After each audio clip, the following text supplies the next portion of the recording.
Warm welcome friends on my YouTube channel Manish Litoria. आज हम discuss करने वाले हैं इतिहास की जो सीरीज चल रही है आधुनिक भारत की, उसमें यूरोपियों का आगमन। हम देख रहे हैं पार्ट 2। चलिए शुरू करते हैं। हमने 30 क्वेश्चंस तक कंप्लीट कर लिए थे। आज हम 31 से पार्ट 2 में 31 टू 55 सारे कंप्लीट कर लेंगे। चलिए तो शुरू करते हैं। पहला क्वेश्चन या 31 क्वेश्चन, ईस्ट इंडिया कंपनी के प्रारंभिक दौर में वेस्टर्न प्रेसिडेंसी कहाँ थी? तो बेटा वेस्टर्न कोस्ट पे कौन सा स्टेट है? गुजरात, महाराष्ट्र। तो महाराष्ट्र बॉम्बे है, सूरत है। लेकिन सबसे पहले इन लोगों ने पहली फैक्ट्री कहाँ लगाई हुई थी? सूरत। तो इनका जो पहला प्रोविंस भी कौन, पहली प्रेसिडेंसी भी कौन सी होगी प्रारंभिक दौर में? तो सूरत। तो इसका आंसर क्या होगा? सूरत। 32 क्वेश्चन। बाद में देखो इसमें लिखा हुआ है सूरत थी, लेकिन बाद में उसको शिफ्ट कहाँ कर दिया? बॉम्बे में। 32 question, British east India company ने बम्बई किससे लिया था? पुर्तगालियों से। एक बात ध्यान रखना है आप लोगों को, जो पुर्तगीज प्रिंसेस थी दैट टाइम इज कैथरीन, उनका नाम क्या था? कैथरीन। और जो ब्रिटिश या इंग्लैंड के प्रिंस थे उनका नाम था चार्ल्स।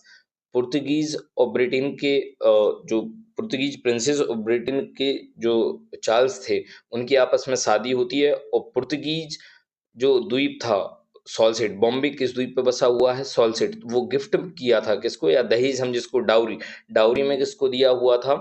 जो ब्रिटिश प्रिंस थे उनको। ब्रिटिश प्रिंस से वो कहाँ शिफ्ट, उसको किराए पे लिया? ईस्ट इंडिया कंपनी ने रेंट पे, जो 10 पाउंड पर ईयर के रेंट पे लिया था। और फिर उससे वो ब्रिटिशर्स का मेन सेंटर हो गया, ट्रेड सेंटर हो गया था। नेक्स्ट, तो 1661 में इनका कैपिटल होता है, 1668 में 10 पाउंड में ये ब्रिटिश ईस्ट इंडिया कंपनी को दे दिया जाता है। राइट, तो ये बॉम्बे का पूरा हिस्ट्री है। नेक्स्ट, निम्नलिखित में से किस वर्ष प्रयागराज किले पर अंग्रेजों का अधिकार स्थापित हुआ? ये बेटा ये सबसे ज्यादा इंपोर्टेंट जो क्वेश्चन है, ये किसके लिए है? केवल यूपी के लिए सबसे ज्यादा इंपॉर्टेंट है। आरओ में ही पूछा गया, यूपी पीसीएस में भी इसको कंसीडर नहीं, मतलब पूछा नहीं गया अभी तक, लेकिन इंपॉर्टेंट क्वेश्चन है। हाँ, तो प्रयागराज का जो किला है उसको बनवाया किसने था बेटा? किसने बनवाया था? तो अकबर ने। राइट, अकबर ने जो एक किला बनवाया था वो प्रयागराज में भी बनवाया था। राइट, उसी के नाम पे इलाहाबाद नाम भी पड़ा था। अब इलाहाबाद से उसको हमने वापस क्या किया? Prayagraj. Next question, east India company के किस अंग्रेज गवर्नर को औरंगजेब द्वारा भारत से निष्कासित किया गया? जॉन चाइल्ड को इसको निष्कासित किया गया। और जो कलकत्ता है उसको बसाया किसने है? तो जॉब चरना, कंफ्यूज नहीं होना है। ओके। नेक्स्ट क्वेश्चन, निम्नलिखित में से प्रथम कर्नाटक युद्ध का कौन सा तात्कालिक कारण था? अंग्रेज और फ्रांसीसियों के बीच प्रतिद्वंदता पहले स्टार्टिंग में तो नहीं थी। ऑस्ट्रिया की राजगद्दी की जंग, ये थोड़ा बहुत रीजन था। नेक्स्ट क्वेश्चन, कर्नाटक की राजगद्दी का मसला अंग्रेजों द्वारा फ्रांसीसी जहाजों का अधिग्रहण। देखो बेटा, मैं रीजन क्या था कि स्टार्टिंग हुआ तो वो तो ऑस्ट्रिया की राजगद्दी से, लेकिन अंग्रेजों को बहाना लेना था फ्रांसीसियों से लड़ने का, क्योंकि जो पावरफुल होता है वो हमेशा थोड़ा डोमिनेंस में रहता है, अपनी पावर दिखाना चाहता है। तो उसने पावर दिखाने के लिए क्या किया? जो फ्रांसीसी जहाज थे उनका अधिग्रहण कर लिया, उन पर कब्जा कर लिया था। नेक्स्ट क्वेश्चन, कर्नाटक युद्ध किन किन के मध्य लड़ा गया? तो अंग्रेज और फ्रांसीसी। टोटल 3 वॉर्स होते हैं। ओके, पहला, first, second, third war. Next question, ये पूरे वॉर दिए हुए हैं, सूची को सम्मिलित करना है आपको। प्रथम कर्नाटक युद्ध, तृतीय कर्नाटक युद्ध, द्वितीय कर्नाटक युद्ध, प्रथम मैसूर युद्ध। देखो बेटा, प्रथम मैसूर युद्ध किस किस के बीच में हुआ था? तो टीपू सुल्तान नहीं, हैदर अली, जो टीपू सुल्तान के फादर थे हैदर अली, हैदर अली के बीच में और अंग्रेजों के बीच में हुआ था। हैदर अली भी बहुत अच्छे कूटनीतिज्ञ थे, उन्होंने नवाब को मराठों की हेल्प से अंग्रेजों को हरा दिया था। तो पहला का क्या हो गया? डी, प्रथम मैसूर युद्ध में ब्रिटिश की हार। द्वितीय कर्नाटक युद्ध अनिर्णायक युद्ध रहा, कोई डिसीजन पे नहीं पहुंचे। तृतीय कर्नाटक युद्ध पेरिस की संधि से अंत हुआ। इसमें पेरिस की संधि में क्या हो गया कि जो ब्रिटिश अपने एरिया में रहेंगे, दोनों के एरिया सेपरेट कर दिए, और उनके जो भी क्षेत्र, जो पावर थे, जो क्षेत्र थे, ट्रेड का सेंटर थे, वो भी सेपरेट, एक दूसरे के मैटर्स में इंटरफेयर नहीं करेंगे। ओके। और फर्स्ट, प्रथम कर्नाटक युद्ध एक्सला सापिल की संधि से इसका क्या हुआ? एंड। ओके, तो इसको आप लोग मिला लेना। डी का क्या होगा? सेकंड। सी का द्वितीय कर्नाटक युद्ध जो रहा वो अनिर्णायक रहा, तो सी का 3। बी का क्या होगा? फर्स्ट। ए का क्या होगा? 4। राइट। नेक्स्ट क्वेश्चन, कर्नाटक प्रथम सुमेलित नहीं है, तो इसका आंसर होगा बी, कर्नाटक का द्वितीय, क्योंकि ये जो युद्ध चला था वो चला 1749 टू 54, 1749 अप्रोक्स 5 ईयर्स के समथिंग चला, तो इतना लंबा वॉर रहा। नेक्स्ट क्वेश्चन इसमें जो है, निम्नलिखित में प्रथम यूरोपियन व्यक्ति था जिसने भू क्षेत्र अर्जित करने के उद्देश्य से भारतीय राजाओं के झगड़ों में भाग लेने की नीति आरंभ की? डुप्ले। एक डुप्ले क्या था, एक फ्रेंच गवर्नर था।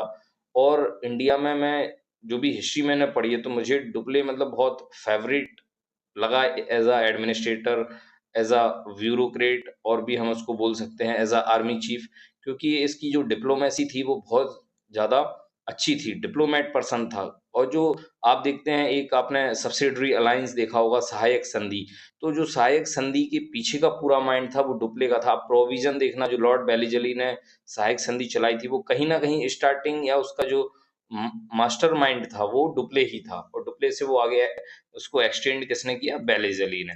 39 40 नंबर का जो क्वेश्चन है, देखते हैं, भारत में फ्रांसीसियों ने अपना पहला कारखाना निम्न स्थानों में कहाँ लगाया? तो सूरत। दोनों की पसंद सूरत थी, ब्रिटिशर्स ने भी सूरत में लगाया था, और जो फ्रांसीसी थे उन्होंने भी सूरत में लगाया था। नेक्स्ट क्वेश्चन, फ्रांसीसी ईस्ट इंडिया कंपनी संस्थापित हुई लुई 14वें के काल में, जो वहां का राजा था। और लुई 16वें के काल में क्या होता है बेटा? कमेंट बॉक्स में बताना है। वर्ल्ड हिस्ट्री का क्वेश्चन है कि लुई 16वें के काल में क्या होता है। ओके, और फिर आप लोग आंसर देंगे, मैं उसको लाइक कर दूंगा, आंसर सब लोगों को पता चल जाएगा। चलिए नेक्स्ट क्वेश्चन, ध्यान से आपको कमेंट में बताना है।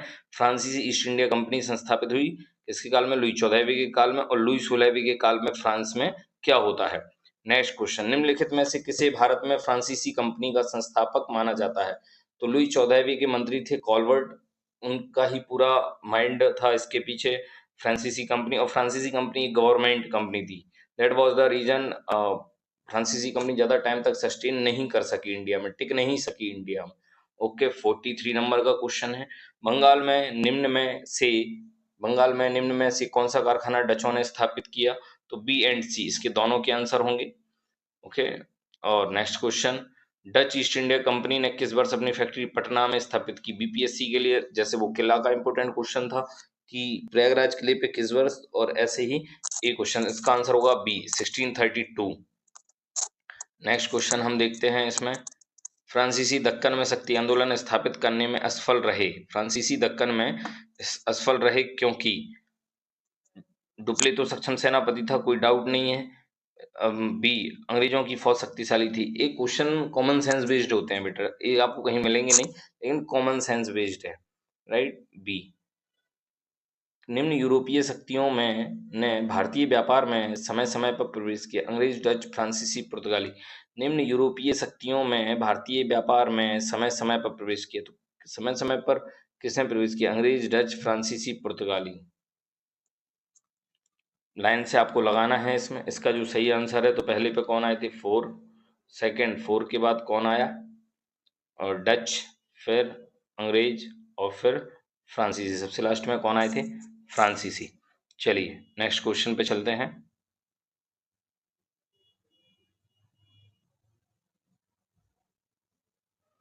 पांडिचेरी, गोवा, ट्रैंकोवार, सद्रास, तो इसका जो सही आंसर है वो होगा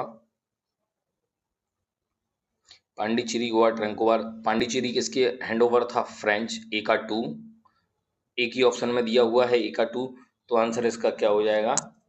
ए, राइट। नेक्स्ट क्वेश्चन पे चलते हैं, उस क्षेत्र की पहचान करें जहां यूरोपवासियों को सर्वोत्तम सोरा अफीम प्राप्त होता था? तो बिहार। नेक्स्ट क्वेश्चन पे चलते हैं, अंग्रेजी शासनकाल में भारत का कौन सा क्षेत्र अफीम उत्पादन हेतु प्रसिद्ध था? तो कौन सा था? बिहार। अफीम और सोरा कहाँ से मिलता था? बिहार में। देखो 1995, ठीक 20 ईयर्स बाद, 2005 में, या 10 ईयर्स बाद एक क्वेश्चन मिल जाता है। नेक्स्ट क्वेश्चन 50, निम्नलिखित यूरोपियों में से कौन सा एक स्वतंत्रता पूर्व भारत में व्यापारी के रूप में सबसे अंत में आए? तो कौन आए हुए थे? इसका सरल आंसर है फ्रांसीसी। थैंक यू दोस्तों, इसको लाइक एंड सब्सक्राइब करना ना भूलें, एंड शेयर करें। अच्छा लगे तो शेयर करें, अपने दोस्तों को भी इसको बताएं, जिससे हमें बहुत ज़्यादा मोटिवेशन मिलता है, और हम इस चैनल को फिर कंटिन्यू रन कर पाएंगे, इंपॉर्टेंट और अच्छे इंपॉर्टेंट यूपीएससी के क्वेश्चन लेके। Okay, thank you so much.